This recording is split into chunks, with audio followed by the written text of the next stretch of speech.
E ao anjo da igreja que está em Filadélfia, escreve: Isto diz o que é santo, o que é verdadeiro, o que tem a chave de Davi, o que abre e ninguém fecha, e fecha e ninguém abre. Apocalipse, capítulo 3, verso 7. Olá, eu lhe saúdo com a paz gloriosa do Senhor Jesus Cristo. Seja muito bem-vindo ao 7º episódio desta série, que aborda o aspecto histórico e profético das 7 cartas do Apocalipse. Neste 7º episódio da série, o plano profético da igreja nas 7 cartas do Apocalipse, falaremos sobre a carta à igreja de Filadélfia. A cidade era conhecida pela fertilidade da terra, destruída no ano 17 depois de Cristo por um terremoto e reconstruída a seguir pelo imperador Tibério César. Filadélfia é a cidade que mais sofreu terremotos em toda a Turquia. Em tempos romanos, teve alguma importância, mas estava ligada à jurisdição de Sardes.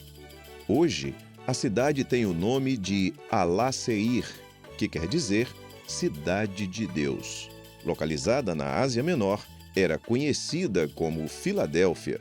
Foi fundada em 189 a.C. pelo rei Eumenes II, de Pérgamo. Os muros da antiga cidade cercavam vários outeiros com as ruínas de um templo e de outras construções antigas.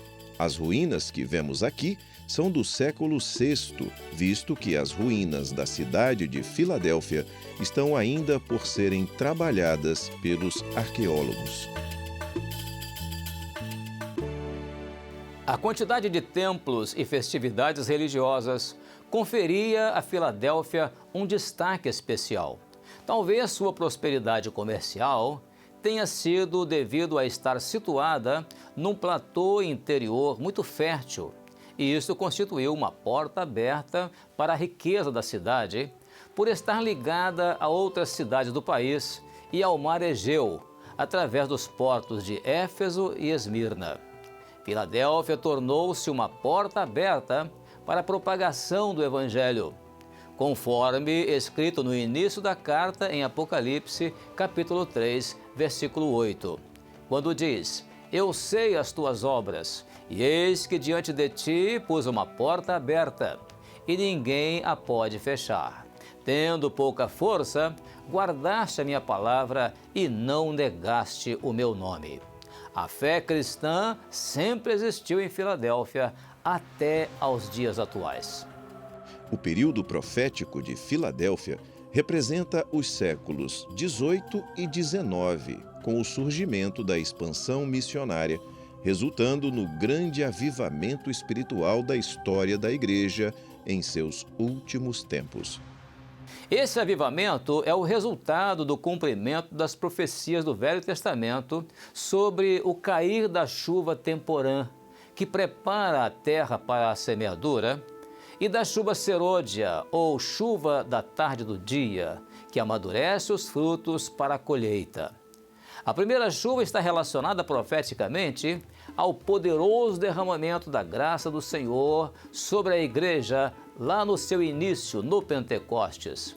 Isso capacitando a igreja para lançar a semente do Evangelho.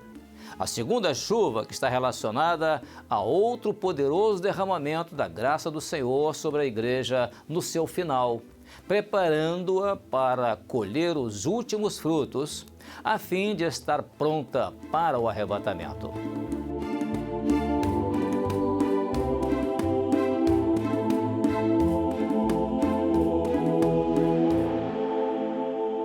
Alguns aspectos proféticos de Éfeso e Esmirna podem ser comparados com Filadélfia e Laodiceia. Filadélfia e Laodiceia caminham paralelamente, pois em Filadélfia Jesus virá. Eis que venho sem demora. Apocalipse capítulo 3, verso 11. Em Laodiceia, Jesus está batendo à porta. Eis que estou à porta e bato. Apocalipse capítulo 3, verso 20.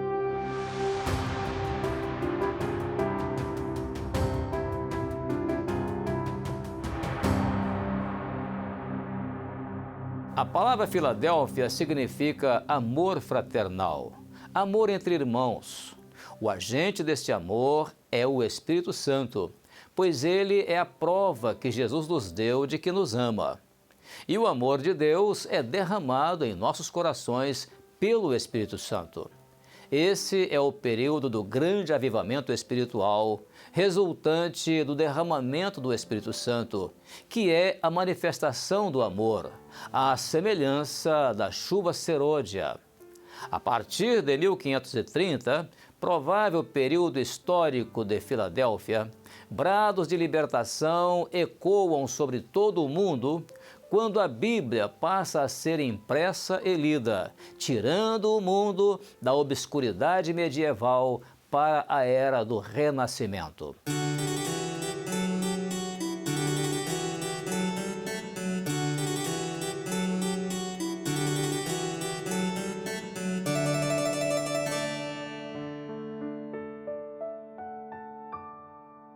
A partir do século XVIII, vemos a porta que se abre e ninguém pode fechar, conforme Apocalipse capítulo 3, verso 8, e é a promessa a Filadélfia, quando homens movidos pelo Espírito Santo são levantados para testemunho de um poder maravilhoso, imprimindo uma nova vida na Igreja do Senhor Jesus. Nomes podem ser mencionados como significativos nessa época.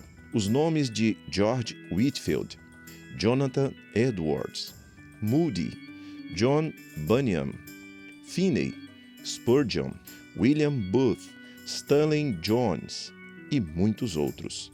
Avivalistas que foram chamados de chamas incendiárias do poder de Deus. Os séculos XVIII e XIX presenciam os esplendores da grande reforma do século XVI em seus resultados. Um avivamento espiritual no mundo inteiro. A igreja, no período profético de Sardes, havia saído do nada, dos escombros de Tiatira, e revive. Tendo pouca força, guardaste a minha palavra e não negaste o meu nome. Apocalipse capítulo 3, verso 8, letra B. Essa igreja em Filadélfia estava agora longe da opulência, do falso profetismo, do poder temporal, da idolatria, da política, dos recursos filosóficos e do intelectualismo religioso, encontrando toda a riqueza que o tesouro escondido guardava, que é a pérola de grande valor. Lembrando que a nossa abordagem está sendo feita no sentido profético. Nas ruínas de Filadélfia, alguns sítios arqueológicos ainda não foram explorados, o que permanece, por certo, desconhecidas ainda muitas informações históricas desta cidade.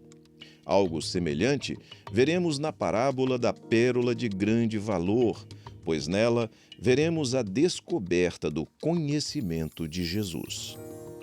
Outrosim, o reino dos céus é semelhante ao homem negociante que busca boas pérolas, e encontrando uma pérola de grande valor, foi, vendeu tudo quanto tinha e comprou-a. Mateus, capítulo 13, versos 45 e 46. A pregação de muitos salvadores era representada na parábola pelas muitas pérolas, enquanto o caminho da salvação estava fora do alcance de muitos. O Espírito Santo, na figura do homem que conhece boas pérolas, descobre a pérola de grande valor, que é o Senhor Jesus.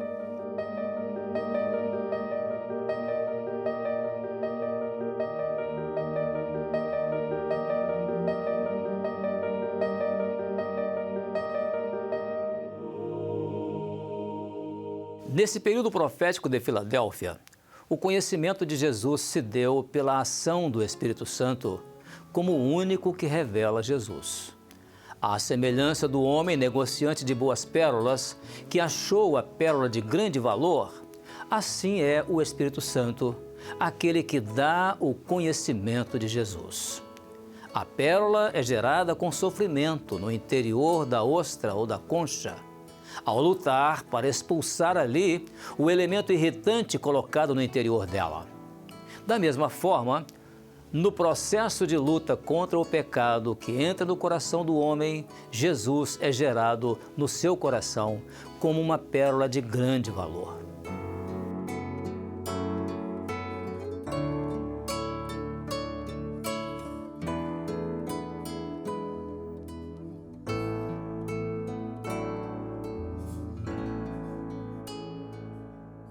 A porta que se abriu em Filadélfia estabeleceu o zelo missionário da igreja.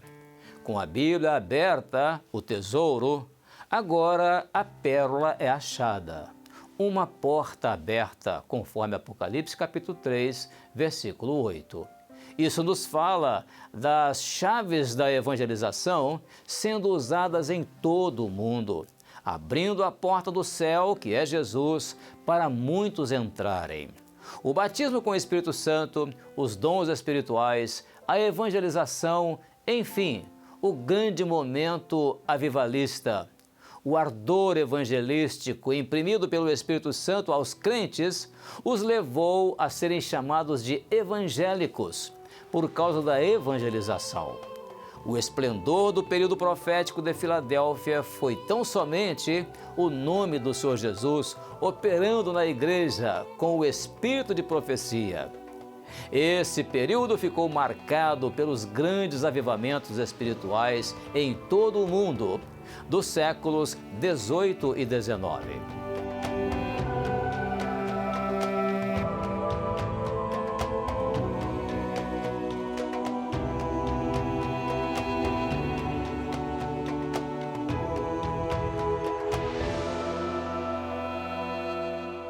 Na parábola do tesouro escondido, a palavra de Deus que contém a doutrina é evidenciada, enquanto na parábola da pérola de grande valor, o nome do Senhor Jesus é glorificado. Era a evidência do grande poder ou do grande fogo que cai sobre o mundo, com sinais e batismo com o Espírito Santo, dons espirituais, maravilhas e grande salvação. Ocorre agora uma nova troca de valores que faz reviver na igreja a operação do Espírito Santo que dominou em Éfeso e Esmirna. Isso se vê na expressão da parábola: vendeu tudo quanto tinha. Mateus capítulo 13, versículo 46, segunda parte. Na parábola do tesouro escondido, o campo poderia ser entendido como o campo dos interesses materiais, princípios filosóficos, autoridade de governo eclesiástico, poder temporal e etc. Enquanto, na parábola da pérola, os resultados atingem mais a esfera espiritual. As outras pérolas representam outros salvadores. Nelas, os salvadores são apresentados com seus meios de salvação, enquanto a pérola de grande preço é o Senhor Jesus, o único e suficiente Salvador. Foi a grande descoberta exposta nos princípios da reforma. Do conhecimento da palavra de Deus por revelação, que é a descoberta do tesouro, surge Jesus como a pérola de grande preço. A palavra de Deus aberta é que gerou o poder que acendeu a grande candeia, o fogo do Espírito Santo, como sinal para o mundo de que o grito da meia-noite se aproxima. Lembrando que a nossa abordagem está sendo feita no sentido profético. Operação do Espírito de Conhecimento na Igreja de Filadélfia. E repousará sobre ele o Espírito de Conhecimento. Isaías, capítulo 11, verso 2. O conhecimento ou revelação foi a ênfase da operação do Espírito Santo em Filadélfia. Esta ênfase está no verso 7 do capítulo 3, que diz: Isto diz o que é santo e o que é verdadeiro, o que tem a chave de Davi, o que abre e ninguém fecha, o que fecha e ninguém abre. A chave de Davi foi usada pelo Senhor Jesus ao fechar a profecia no ano 70 depois de Cristo, quando a figueira secou, e ao abrir a profecia, quando a figueira brotou, no ano de 1948. Encontramos esta ênfase também no verso 8, que diz: Eis que diante de ti pus uma porta aberta. 5 promessas do Senhor Jesus à igreja em Filadélfia. Primeira promessa, verso 9: Farei que venham e adorem prostrados a teus pés e saibam que eu te amo. Segunda promessa. A segunda promessa de Jesus à igreja em Filadélfia, em Apocalipse capítulo 3, verso 10, diz: Como guardaste a palavra da minha paciência, também eu te guardarei da tentação que há de vir sobre o mundo para tentar os que habitam na terra. Eu te guardarei da hora da tentação, ou tribulação, que há de vir sobre o mundo. Mostra que a igreja será livrada de uma grande tribulação. Hoje, estamos vivendo uma pré-tribulação, chamada de princípio de dores, conforme Mateus capítulo 24, verso 8. O mundo está em convulsão, mas a igreja está sendo guardada ou preservada por causa da presença do Espírito Santo neste mundo que detém o aparecimento do iníquo. Terceira promessa, verso 11: Eis que venho sem demora. Quarta promessa, no verso 12, na primeira parte: Ao que vencer, eu farei coluna no templo do meu Deus e dele nunca sairá. Estas 2 colunas que podemos ver aqui são aquilo que restou de uma igreja bizantina do século VI. Elas nos fazem lembrar de mais uma promessa que o Senhor fez aos vencedores desta igreja de Filadélfia.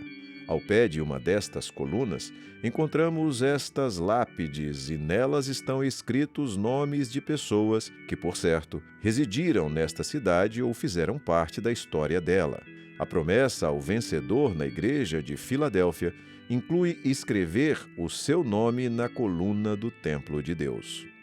Quinta promessa, verso 12, segunda parte: E escreverei sobre ele o nome do meu Deus e o nome da cidade do meu Deus, a Nova Jerusalém, que desce do céu do meu Deus e também do meu novo nome.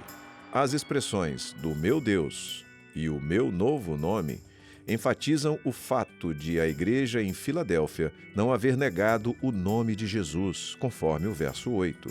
Também, esta expressão pode estar ligada aos vários nomes que esta cidade recebeu antes de se chamar Filadélfia.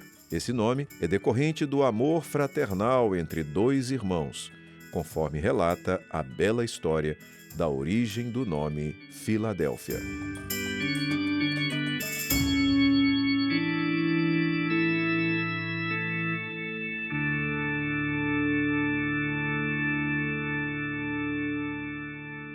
A carta termina com uma exortação. Quem tem ouvidos, ouça o que o Espírito diz às igrejas. Apocalipse, capítulo 3, verso 13. Assim encerramos aqui este 7º episódio da série O Plano Profético da Igreja nas 7 Cartas do Apocalipse. E lhe esperaremos no próximo episódio, quando nossa abordagem será sobre a carta à Igreja de Laodiceia. Até lá e fique com a paz gloriosa do Senhor Jesus Cristo.